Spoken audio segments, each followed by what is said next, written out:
Sonnante, notre monnaie locale. Tiens, du neuf. Aujourd'hui, l'économie a besoin d'idées neuves. Nantes a donc décidé de créer sa propre monnaie locale, la sonnante. C'est une monnaie complémentaire à l'euro. D'ailleurs, la sonnante n'a pas de billets ni de pièces. C'est une monnaie uniquement numérique. À quoi ça sert? Une monnaie complémentaire a plein d'avantages. D'abord, elle sert à échanger, comme n'importe quelle monnaie. Observons-la. Un professionnel, disons le cabinet d'experts comptables Exco, ouvre un compte sonnante. Il verse une prime en sonnante à Leïla, comptable qui a elle-même un compte personnel sonnante. Pour sa réunion hebdomadaire, Exco commande des pizzas à Dolce Vita, qui fait les meilleures pizzas du monde, et qui a aussi, ça tombe bien, un compte sonnante. Et mieux encore, Dolce Vita achète ses légumes en circuit court chez Bioned, un producteur local, lui aussi titulaire d'un compte sonnante, qui d'ailleurs confie sa comptabilité à nos amis d'Exco. D'accord, mais Leïla, elle en fait quoi de ces sonnantes? Bonne question. Eh bien, Leïla, elle a un problème de robinet qui fuit. Et donc, elle fait appel à Bruno, le super plombier du coin, qui non seulement accepte les sonnantes, mais qui a prévu d'inviter ce soir son ami chez Dolce Vita, rapport aux meilleures pizzas du monde. Et pour étonner son ami, à la fin du dîner, Bruno paye en sonnante. Quel séducteur ce Bruno!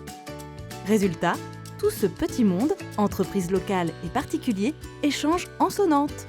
Mais alors, combien ça coûte quand on règle en sonnante? C'est simple, une sonnante égale 1 euro. Quels sont les avantages? Vous l'aurez remarqué, ces entreprises locales et ces particuliers n'ont pas sorti d'euros.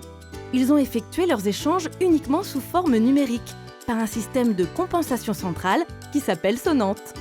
Autrement dit, Exco, Dolce Vita, Bioned et Bruno, le plombier, n'ont pas ou pas complètement touché à leur trésorerie en euros, ce qui n'est pas inutile par les temps qui courent. Quant à Leïla, Bruno et peut-être même son ami, ils ont favorisé des entreprises locales qui échangent entre elles sur le territoire nantais. Moralité, tout le monde y gagne. L'économie locale qui voit ses échanges se développer, les entreprises qui économisent leur trésorerie, les citoyens qui consomment localement en circuit court et participent à l'économie de leur territoire, là où ils vivent, travaillent et emmènent leurs amis à la pizzeria. Comment ça marche? Ah, je vois que vous êtes intéressés. C'est très simple. Prenons l'exemple de Bioned. Bioned va sur sonnante.fr et ouvre un compte professionnel. Voici le compte sonnante de Bioned. Il est vide, dites-vous. Je dois y déposer des euros? Pas du tout. Bioned dispose d'un montant d'échange, compris entre un plancher de dépenses et un plafond d'encaissement.